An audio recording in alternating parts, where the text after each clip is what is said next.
Commander Susan Miller's hands trembled as she stared at the screen. What had begun as an ordinary day at the Earth Embassy on Centauri Prime had turned into something that would change human history forever. The large display at the front of the command center showed a live broadcast from the Galactic Council. Everyone in the room had fallen silent. No one moved. No one even seemed to breathe. On screen, rows of humans knelt on an alien world. Men, women, all wearing the simple gray uniforms of the New Haven colony. Behind them stood tall, multi-limbed figures in the gleaming armor of the Council enforcers. "This can't be happening," Susan whispered. But it was. The voice of Supreme, Arbiter Calthor, filled the room. His 7 limbs moved in the formal gestures of council law as he spoke. For the crime of settling on forbidden ground, for the violation of the sacred spaces of the elder races, these humans are sentenced to immediate death. Let all species witness the price of defiance. Susan grabbed the communication terminal. "Get me Earth Command now," she shouted. But she knew it was too late. The enforcer weapons were already firing. Row after row of colonists fell. The camera didn't look away. It showed everything. Susan counted in her head. 10,000 gone. 20,000. The killing didn't stop. Her second in command, Jack Wilson, tried to shut off the broadcast. "It won't respond," he said, his voice breaking. "They've overridden our systems. Everyone in the galaxy is seeing this." Susan felt sick.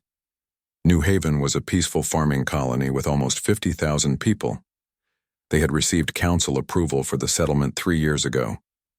There had been no warnings, no signs of trouble. When the last colonist fell, Supreme Arbiter Calthor turned to face the camera directly. His outer eyes blinked in sequence, a sign of satisfaction in Vexari body language. "Let this serve as instruction to the primitive species of Earth," he said. "The laws of the Galactic Council are absolute." Then the broadcast ended. For several seconds, no one in the Earth Embassy moved. Then the room exploded into action. "Get me a direct line to the President," Susan ordered, "and find out what happened. I want to know why New Haven was targeted." Communication. "Requests coming in from every Earth outpost in the sector," Jack reported. "And the other embassy staff say the streets outside are filling with aliens. Some look angry, others scared." Susan took a deep breath. Earth had only joined the galactic community 30 years ago. Humans were still newcomers, with limited power, and few friends among the older species. The Council had executed criminals before, but never on this scale.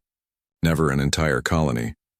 12 light-years away, Admiral Frank Carter watched the same broadcast from United Earth Defense Headquarters in Geneva. The large window behind him showed a rainy day, but he barely noticed. His attention was fixed on the screen where 50,000 humans had just been murdered. "Get me everything we have on New Haven," he told his staff. "Colony plans, approval documents, every communication with the Council." His aide, Lieutenant Diane Foster, looked up from her tablet. "Sir, the President is calling an emergency meeting. All military leadership is required to attend." Frank nodded. His uniform felt tight around his neck as anger built inside him. In 30 years of military service, he had never witnessed anything like this. "And, sir," Diane added quietly, "people are taking to the streets. Every major city on Earth. The feeds show millions gathering already." Frank wasn't surprised. Humanity had fought hard to earn its place among the stars. They had overcome their own divisions, rebuilt their damaged planet, and reached out to join the galactic community with hope and determination. Now this. "The Council just made a terrible mistake," he said. In New York City, Sarah Lewis pushed through the growing crowd in Central Park. The giant screens that usually showed advertisements or public announcements were all displaying the same thing, the Council emblem and a replay of the execution. People were crying, shouting, holding each other. Some held up pictures of family members who had moved to New Haven. Others carried hastily made signs demanding justice. Sarah's brother had been one of the colony's first settlers. She had just watched him die, kneeling in alien dirt, without even a chance to speak. Her phone buzzed constantly with messages from friends and family, but she couldn't look at them yet. She could barely see through her tears. A man with a megaphone had climbed onto a park bench and was addressing the crowd. "They can't do this to us. We're not some primitive species they can push around." The crowd roared in agreement. Sarah found herself shouting too, her grief turning to anger. President William Davis sat alone in the Oval Office for exactly 2 minutes before the emergency meeting. He needed these moments to compose himself, to prepare for what would be the most important leadership challenge of his life. The message light on his desk flashed constantly. Every world leader wanted to speak with him. The Galactic Council had sent a formal notice stating that the executions were regrettable but necessary, and that Earth should accept the Council's judgment. William had no intention of accepting anything. In his 63 years, he had seen humanity overcome climate disasters, resource wars, and the challenges of first contact. They had worked hard to join the galactic community, following all the Council's complex rules and procedures. And now this betrayal. His secretary opened the door. "They're ready for you, Mr. President." William stood and straightened his jacket. The meeting room would be full of angry, frightened people looking to him for answers and leadership. He didn't have answers yet, but he knew one thing for certain. Earth would not let this stand. Back on Centauri Prime, Commander Susan Miller was finally connected to the Council's administrative offices. The alien face on her screen belonged to a minor official named Greel, a species known for their bureaucratic roles. "The Council will not discuss its judicial actions with non-member representatives," Greel said flatly. 50,000 people were just executed without trial, Susan replied, trying to keep her voice steady. "Earth demands an explanation." The explanation was provided in the broadcast. "Sacred space was violated. The penalty is death. There was no sacred space on New Haven. We had full approval for that colony." Greel's skin changed color slightly, a sign of discomfort. "The approval was mistaken. The error has been corrected." The screen went blank. Susan slammed her fist on the desk. Outside her window, she could see Council security forces moving through the streets of the diplomatic quarter. Something wasn't right. The Council was hiding something. She turned to Jack. "Get me everything you can find about New Haven. Planet surveys, mineral reports, everything. The Council doesn't make mistakes like this. There's a reason they wanted that colony gone." Jack nodded grimly. "And what do we tell Earth?" Susan looked out at the alien city where she had lived for 3 years, believing she was helping build bridges between humanity and the older species. Now everything had changed. "Tell them to prepare," she said. The galaxy just became a much more dangerous place. Lieutenant Kate Powell had never expected to lead the most important investigation in human history. 3 days after the New Haven massacre, she sat in a secure room deep beneath the Pentagon. Screens covered the walls. Data flowed across them in endless streams. Her eyes burned from lack of sleep. "More coffee?" asked Dr. Alan Burke, sliding a steaming cup across the table. Kate nodded thanks. Alan was the best xenolinguist on Earth. He had spent 10 years studying Council documents, learning the subtleties of 24 alien languages. If anyone could find holes in the Council's story, it was him. "I've been through the approval documents again," Kate said. New Haven had full clearance. 3 separate Council departments signed off on the colony. There's no mention of any sacred space. Alan pulled up a holographic map of the Orion sector. "The coordinates they claim were violated don't match any sacred site in the official registry. I checked every database we have access to." Kate rubbed her tired eyes. After the broadcast, Earth had demanded answers. The Council had responded with a formal document stating that the New Haven colony had built on sacred ground belonging to the Melosians, one of the elder races. According to the Council, this violation of the Statute of Stellar Sanctity required immediate punishment. "This statute," they cited, Alan said, bringing up an ancient text on his screen. "It doesn't exist in the form they described. I've found references to stellar sanctity laws, but none that call for execution without trial." Kate leaned forward. "So they're lying?" "Definitely. But why?" Kate pulled up the planetary survey of New Haven. It was a beautiful world. Blue oceans, green forests, rich farmland. Nothing unusual. Nothing worth killing 50,000 people for. Or was there? "Show me the mineral surveys again," she said. Alan brought up the data. New Haven had been surveyed twice. Once by Earth scientists before colonization, and once by Council inspectors as part of the approval process. The results were nearly identical. Kate stared at the screens. Something was wrong. Something was missing. "Run a comparison between our survey and similar planets in the sector," she told the computer. The results appeared seconds later. One element stood out: trace amounts of a mineral called quantum crystalline lattice, or QCl. The Earth survey had noted it as minimal deposits, no commercial value. "What's QCl used for?" Kate asked. Alan's eyes widened as he pulled up the information. "It's rare, very rare. And it's the primary component in the new Council warship drives. A small amount can power a ship for years.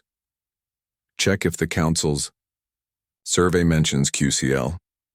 Alan searched through the data. No. Not a word. Kate felt a chill run down her spine.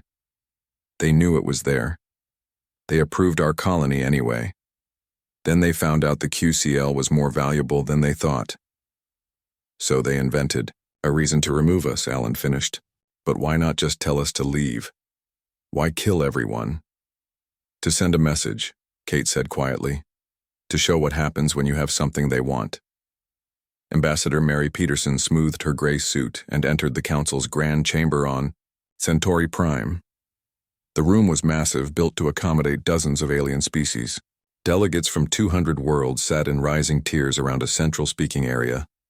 Mary had been called to receive the Council's final statement on the New Haven incident. She walked slowly, head high, conscious that every eye in the room was watching the human representative. Supreme Arbiter Calthor waited at the center of the chamber. His 7 limbs were arranged in the formal posture of judgment.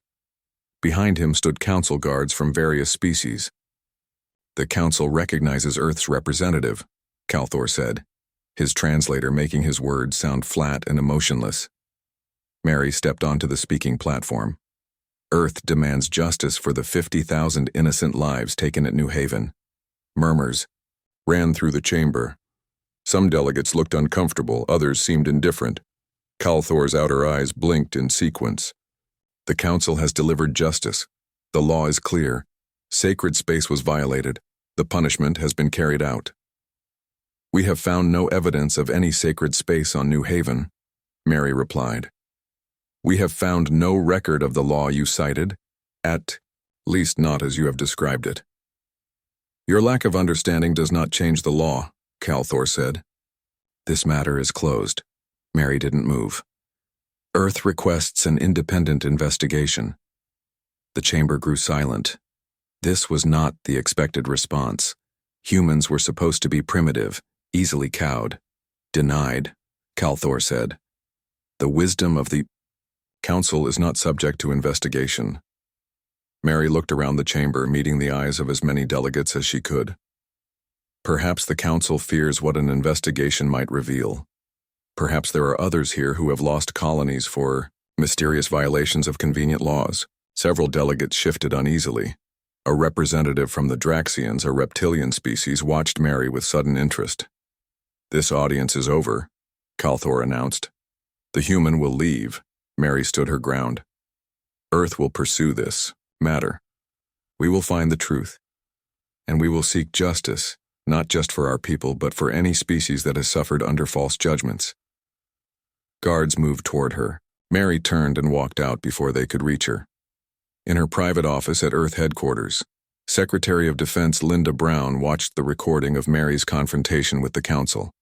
President Davis sat across from her desk, his face grim. "She did well," Linda said. The president nodded.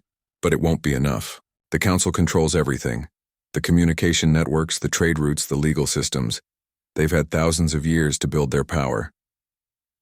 "Then we need to find another way," Linda said. She touched a control, and a hologram appeared. Above her desk, Earth's defense fleet. 50 ships, small by council standards but well-built and well-armed. Not war, the president said firmly. We can't win that fight. Not war, Linda agreed, a show of strength. And while we show them our ships, Kate Powell and her team will find the evidence we need. The president considered this. The council controls all the information channels. How do we spread the truth even if we find it?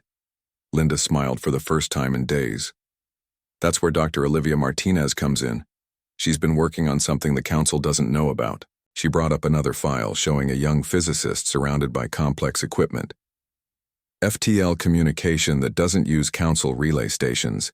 If she succeeds, we can broadcast to the entire galaxy without council permission or control. The president studied the file. How close is she? She says 2 weeks. I've given her everything she needs. The president stood up and walked to the window. Below, the streets of Washington, D.C. were still filled with protesters demanding action for New Haven. 2 weeks, he said. Tell our ambassadors to buy us time. Tell Kate and her team to find everything they can. And get our ships ready. Linda nodded. And if the council makes a move before we're ready? The president's reflection was hard in the glass. Then humanity will stand its ground. We didn't come this far to be slaves or victims. Not on Earth, and not among the stars. Captain John Hayes of the UES Defiance checked the ship's scanners again. They were deep in neutral space, far from any council monitoring stations. His ship floated in the darkness, running silent. Contact approaching, his first officer reported. Draxian vessel as expected. John nodded. This meeting was dangerous for everyone involved. If the council discovered them, both captains would face charges of conspiracy. But after what happened at New Haven, humans were willing to take risks. The Draxian ship emerged from the darkness. It was smaller than the Defiance, with the curved lines that marked their distinctive design. Lights blinked in a pattern that matched their agreed signal. Prepare the meeting room, John ordered. And keep our sensors at maximum range. I want to know if anyone approaches. 10 minutes later, John sat across from Teklar, a reptilian Draxian, whose scales shimmered under the ship's lights. Draxians were not known for their warmth toward humans, but today Teklar's vertical pupils were fixed on John with clear interest. You have taken a great risk contacting us, Teklar said, his translator converting the hisses and clicks of his language into English. We need allies, John replied simply. And we believe the Draxians might have reasons to question the Council's justice. Teklar's tongue flicked out, a sign of consideration among his people. 2 Draxian colonies have been removed by Council action in the past 20 years. Each time the Council cited ancient laws. Each time we had no recourse. And were these colonies on valuable worlds? Yes, though we did not realize how valuable until after they were gone. Teklar reached into a pouch at his side and removed a small data crystal. He placed it on the table between them. This contains information about both incidents and about 3 similar actions against the Novan and Talari peoples. John took the crystal carefully. Why share this with us now? My people have survived by knowing when the winds change, Teklar said. Your ambassador's words in the council chamber, they were heard by more than you know. Many junior species have suffered similar justice but have been too afraid to speak out. Until now. What changed? Teklar's scales rippled. The equivalent of a human smile. Humans did. You are young, yes, but you are not afraid. The New Haven massacre was meant to frighten you into submission.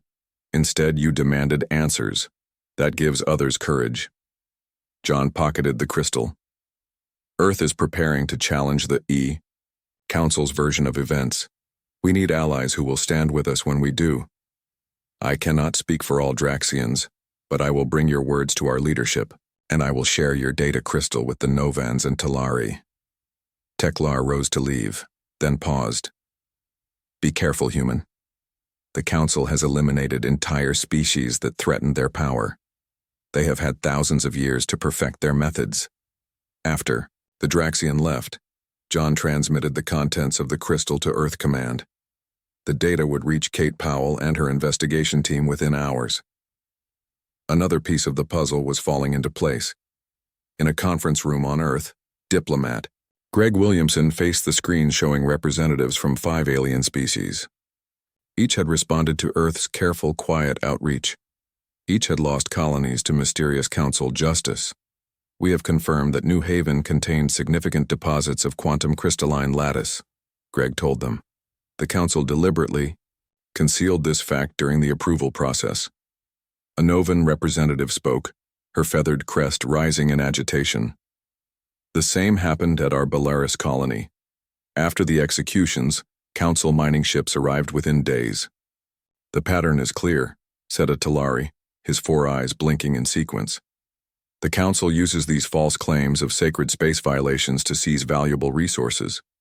Greg nodded. We need to form a coalition.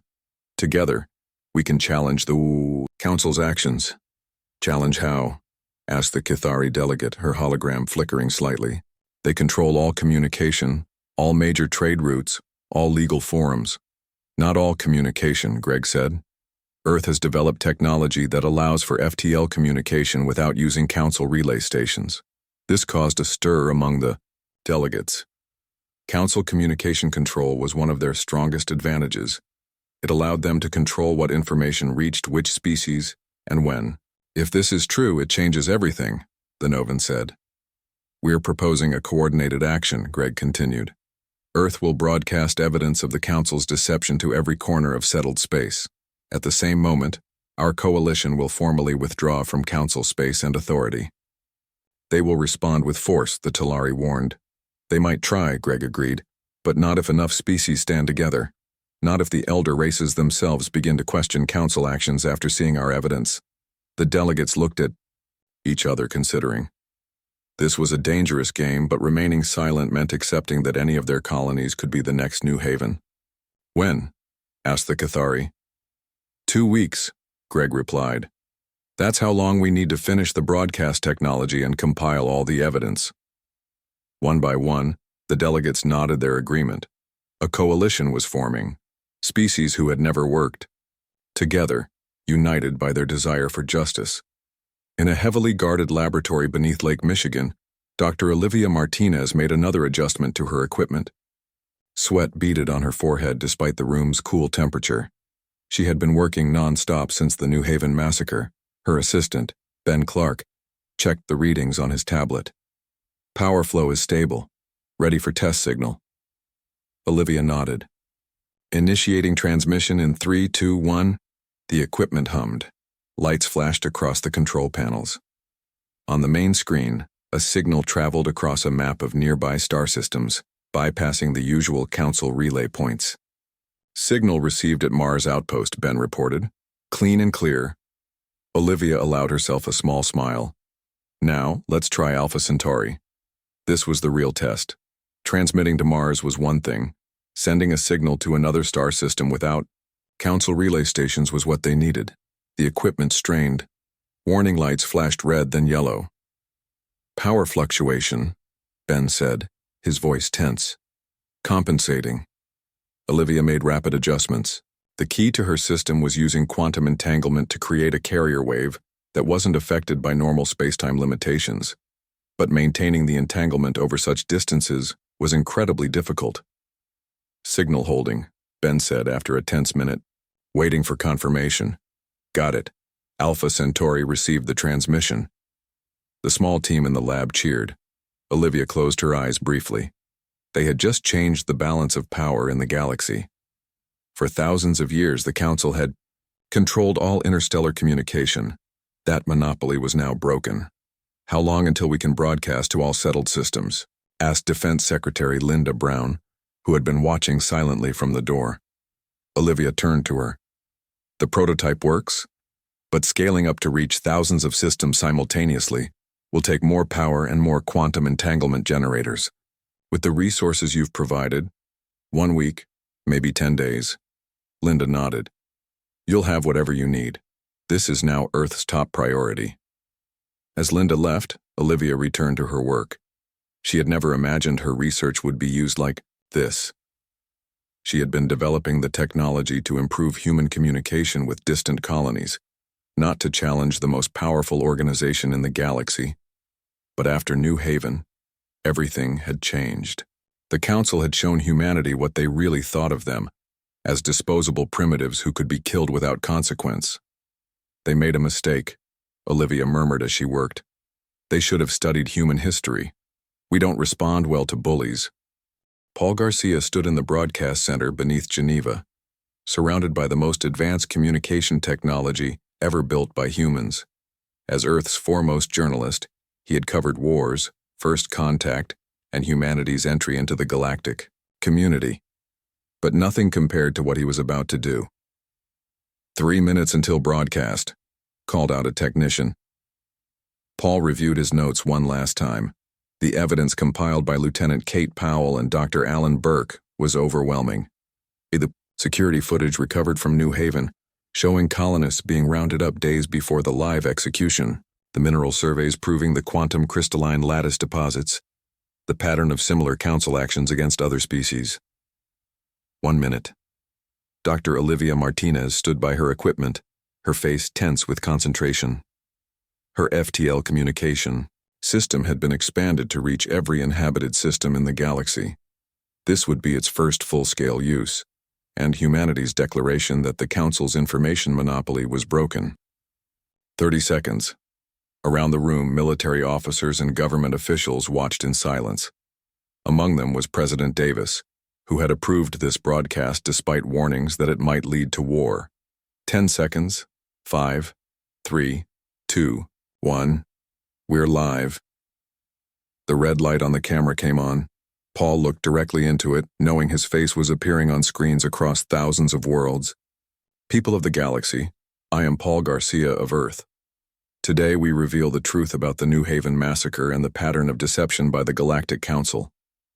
With calm precision, Paul presented the evidence. He showed the recovered footage of Council enforcers rounding up New Haven colonists days before what was claimed to be a live execution. He displayed the mineral surveys showing the valuable resources that the Council had hidden. He shared testimonies from other species who had experienced similar justice. The Council has used its control of information to hide these crimes, Paul continued. But today, that control ends.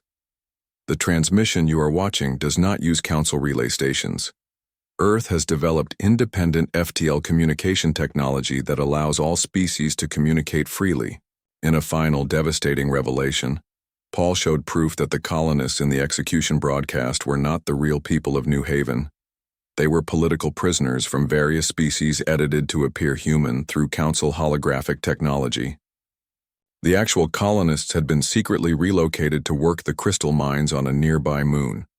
The Council's justice is a lie, Paul concluded. Its authority is built on deception. Earth calls on all species to question what they have been told, and to demand a new, transparent system of galactic governance. The broadcast ended. Paul took a deep breath. There was no going back now. President Davis stepped forward. Now we wait for their response. On Centauri Prime, Ambassador Mary Peterson watched chaos erupt in the Council chambers. The broadcast had reached every screen in the massive room. Delegates shouted questions at the Council elders. Representatives from junior species who had never dared speak out were suddenly demanding answers. Supreme Arbiter Calthor tried to restore order, all 7 of his limbs gesturing for silence. This human propaganda is filled with lies. The broadcast itself is illegal. All communication must pass through authorized Council channels. But the damage was done. Delegates were sharing information, confirming parts of Earth's claims from their own records. A Melosian elder, supposedly one of the species whose sacred space had been violated at New Haven, stood up. We have no record of any sacred site at these coordinates, she announced, her glowing form pulsing with what appeared to be anger. Who claimed this violation in our name? Mary watched as cracks formed in the Council's united front. Earth's plan was working.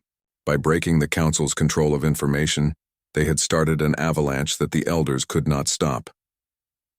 Her communication device buzzed. Earth Command was contacting all its representatives across Council space. "Return to your ships immediately," the message read. "Coalition withdrawal begins now." Mary slipped out of the chamber as the arguments grew louder. She had a feeling she would not be returning.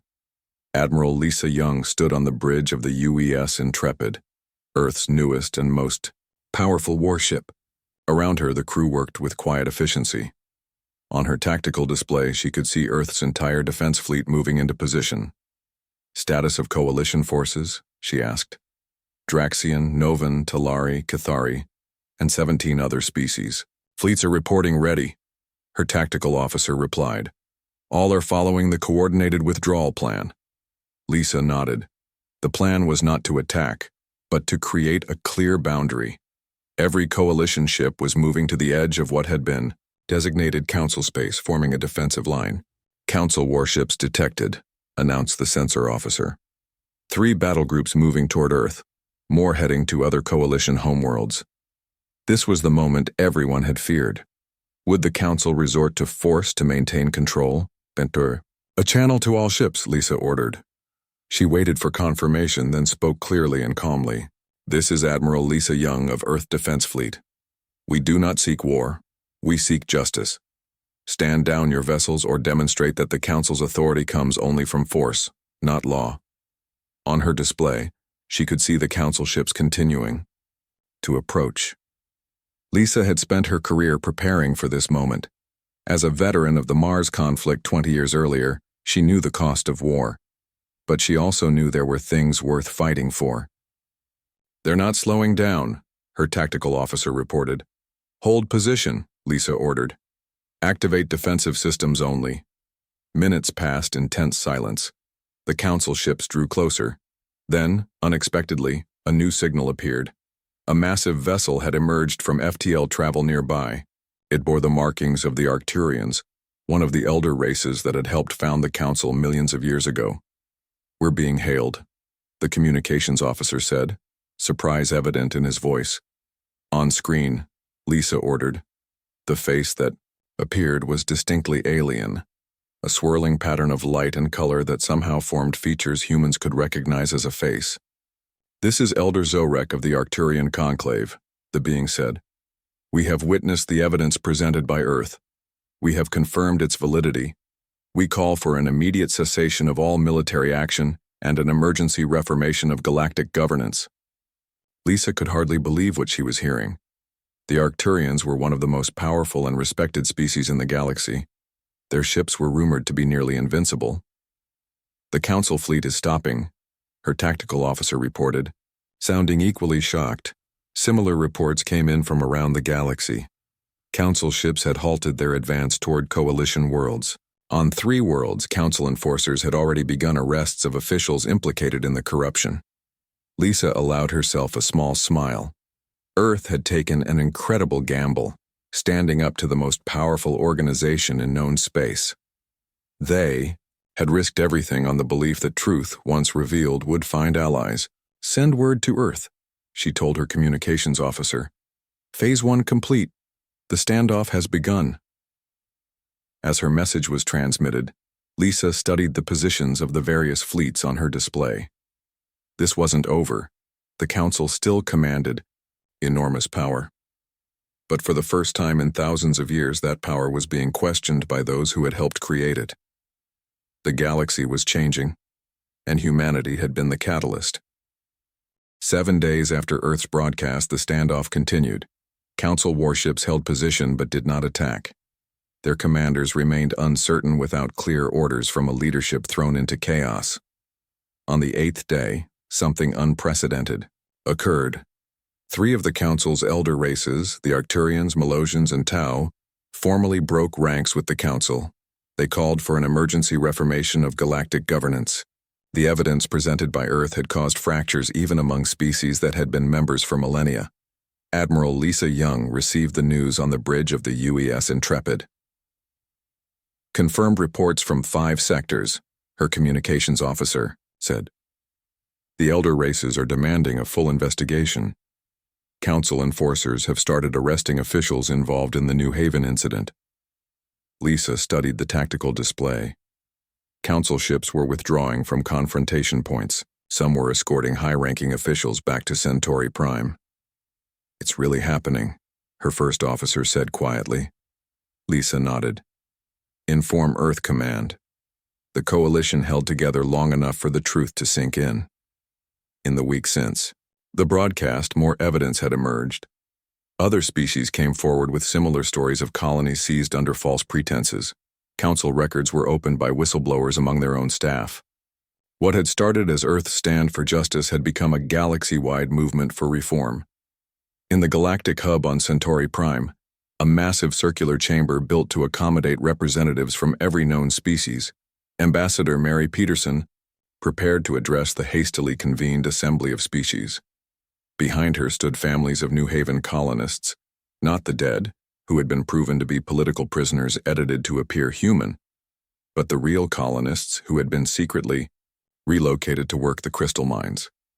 Mary had spent days helping these survivors prepare their testimony. Many still bore marks of their captivity: children who had been separated from parents, elderly colonists who had been forced to work despite illness. Their stories would be the final evidence needed to bring down those responsible. The chamber was packed tighter than it had ever been. Species that normally sent a single representative had sent multiple delegates to witness this historic moment. The coalition that Earth had formed now included nearly 40 species, all demanding change. Supreme Arbiter Kal Thor and 6 other council officials sat in a special section, under guard. They would stand trial for crimes against sentient beings. After the assembly concluded, a soft tone indicated the beginning of the session. Mary stepped forward to the central speaking platform. Her voice carried clearly through the chamber's perfect acoustics. "Representatives of the galaxy, I stand before you not just as Earth's ambassador, but as a voice for justice that knows no species boundary," she began. What happened at New Haven was not an isolated incident. It was the result of a system that placed power and resources above truth and law. Mary gestured to the survivors behind her. "These people were not killed as you were shown. They were enslaved. Their existence was erased through technology and lies. And they were not the first to suffer this fate," she continued, laying out the reformed galactic structure that the coalition proposed.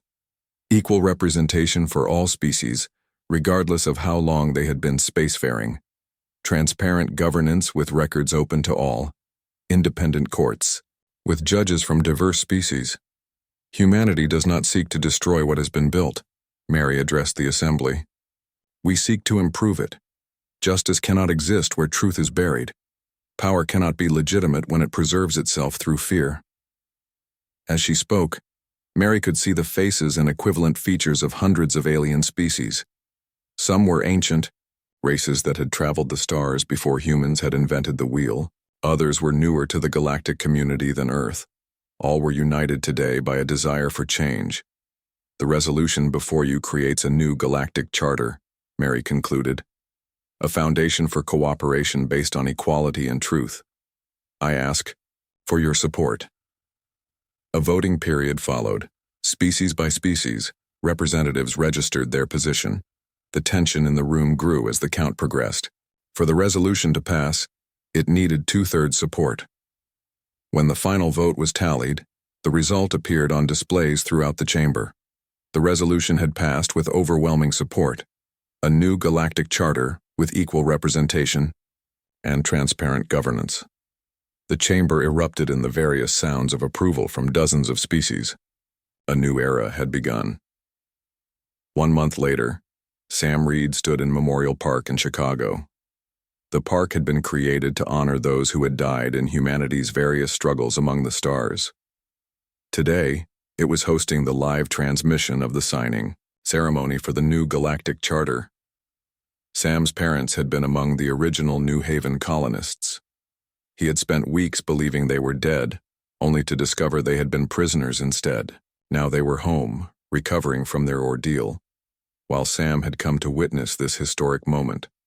Around him, thousands of people had gathered to watch the ceremony on giant screens. Similar gatherings were happening in cities worldwide. The mood was solemn but hopeful. On screen, Mary Peterson represented Earth in a procession of ambassadors from hundreds of worlds. Each would sign the charter, officially establishing the new galactic government that would replace the Council. "It's really over," said a woman standing next to Sam. "They can't just kill us anymore." Sam nodded. "My parents say it's still hard to believe. They spent months thinking no one would ever know what really happened to them." The first signatures were being placed on the charter now. The Arcturians went first, their ambassador's limb of light making a distinctive mark on the document. Then came representatives from other elder races, followed by those from younger species.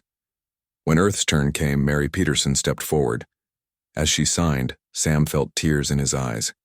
His parents were alive because Earth had refused to accept injustice, because humanity had stood up against a power that had ruled the galaxy for millennia. The signing complete, the new Galactic Assembly's first elected chairperson, a Melosian named Thel Ra, addressed the gathered representatives. "Today marks not an ending but a beginning," Thel Ra said, her form glowing with blue light. "For too long, power in our galaxy has been concentrated in the hands of the few. For too long, information has been controlled rather than shared. Today we create a governance that serves all species equally, that values truth above tradition, and justice above convenience." As the ceremony concluded, Sam looked around at the crowd in the park. People were hugging, crying, celebrating. Earth had joined the galactic community only 30 years ago as newcomers with limited influence. Now they had helped reshape it into something better. The message was clear throughout the galaxy. No authority is beyond question, no power beyond accountability. And sometimes, the newest voice can speak the oldest truth. Later that evening, Sam sent a message to his parents, still recovering at a medical facility. "I was at the park today. I watched it happen. The new charter is signed. They're calling it the New Haven Accord." His mother's reply came quickly. "We always wanted New Haven to be a beginning. In a way, it still was." Sam looked up at the night sky, at stars that now seemed a little closer, a little more welcoming. Humanity had found its voice among the stars, and the galaxy would never be the same.